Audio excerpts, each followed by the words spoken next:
অসমৰ খিলঞ্জীয়া মানুহৰ সুৰক্ষিত ভৱিষ্যতৰ বাবে তেওঁলোকৰ জীৱন আৰু সম্পত্তিৰ নিৰাপত্তাৰ বাবে অসম চৰকাৰৰ কেবিনেটে কালি য'ত য'ত বাংলাদেশী মূলৰ লোকৰ পৰা জনসাধাৰণে প্ৰভাৱিত হোৱাৰ সম্ভাৱনা আছে, য'ত তেওঁলোকৰ জীৱন সাৱলীলভাৱে চলাৰ সম্ভাৱনা নাই, তেনেকুৱা স্থানত মাৰণাস্ত্ৰৰ অনুজ্ঞাপত্ৰ দিয়াৰ কথা ঘোষণা কৰিছে। তাৰ লগে লগে আমি চৰকাৰক কেইটামান দাবী উত্থাপন কৰিব খোজো যে যি স্থানত সেই তেনেকুৱা ধৰণৰ ঘটনা সংঘটিত হোৱাৰ সম্ভাৱনা আছে, য'ত বাংলাদেশী মূলৰ নাগৰিকে, য'ত বাংলাদেশী মূলৰ লোকে আহি খিলঞ্জীয়া মানুহৰ জীৱন সম্পত্তিৰ প্ৰতি ভাবুকি সৃষ্টি কৰাৰ সম্ভাৱনা আছে, সেই স্থানত বিশেষ থানা স্থাপন হ'ব লাগে আৰু অসমৰ নতুন প্ৰজন্মৰ যুৱকসকলক এটা বিশেষ বেটেলিয়ন গঠন হ'ব লাগে, যি বেটেলিয়নৰ যোগেদি আমাৰ সেইসমূহ লোকক নিৰাপত্তা দিবৰ কাৰণে এটা কঠোৰ ব্যৱস্থা চৰকাৰখনৰ উদ্যোগত যাতে গঠন হয়। আৰু তাৰ পাছতো যদি খিলঞ্জীয়া মানুহৰ প্ৰতি ভাবুকি থাকে, তেতিয়া যদি চৰকাৰে অনুজ্ঞাপত্ৰই নহয়, চৰকাৰে যদি তেওঁলোকক মাৰণাস্ত্ৰৰ যোগান ধৰে, তাত আমাৰ কোনো দ্বিমত নাই।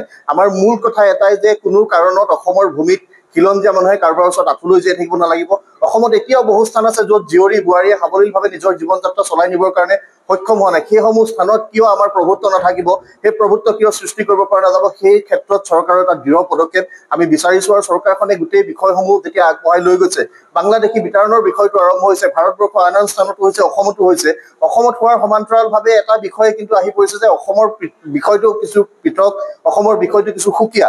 অসমত যিহেতু ঐতিহাসিক অসম আন্দোলন হৈছিল, অসম চুক্তিৰ বিষয়টো আছে, বিদেশী বহিষ্কৰণ, বিদেশী চিনাক্তকৰণৰ কাৰণে নতুন নতুন ব্যৱস্থাপনাৰ জৰিয়তে কেনেকৈ অসমৰ পৰা সমূলঞ্চে সকলো বাংলাদেশী শক্তিক নোহোৱা কৰিব পাৰে। আৰু এই বাংলাদেশী ৰাছিলাৰে অসমত যি মৌলবাদী জেহাদী শক্তিৰ উৎখাত কৰাৰ প্ৰয়োজনীয়তা আহি পৰিছে, সেই জেহাদী আৰু মৌলবাদীক উৎখাত কৰিবৰ কাৰণে এটা ব্যৱস্থা তেওঁলোকে অধিক কঠোৰভাৱে গ্ৰহণ কৰিব লাগে। আৰু অসমৰ বাবে এই গোটেই ব্যৱস্থাটোত এটা বিশেষ ব্যৱস্থা বুলি লাগিব। ভাৰতবৰ্ষৰ আন ৰাজ্যসমূহৰ দৰে নকৰি অসমত এটা বিশেষ ব্যৱস্থা যাতে গ্ৰহণ কৰে ভাৰত চৰকাৰৰ কেন্দ্ৰীয় গৃহ মন্ত্ৰালয়, অসম চৰকাৰে যাতে এটা কঠোৰ ব্যৱস্থা গ্ৰহণ কৰে, তাৰ বাবে আমি চৰকাৰক দাবী উত্থাপন কৰিছো। আৰু এই বাংলাদেশী বহিষ্কৰণৰ গোটেই প্ৰক্ৰিয়াটোত যাতে কোনো অপশক্তিয়ে বাধা নিদিয়ে, তাৰ বাবে আমি সকলোকে সকীয়াই দিছো, যাতে কোনো কাৰণতে বাংলাদেশী আহি আমাৰ ইয়াত দপদপনি চলাব নোৱাৰে।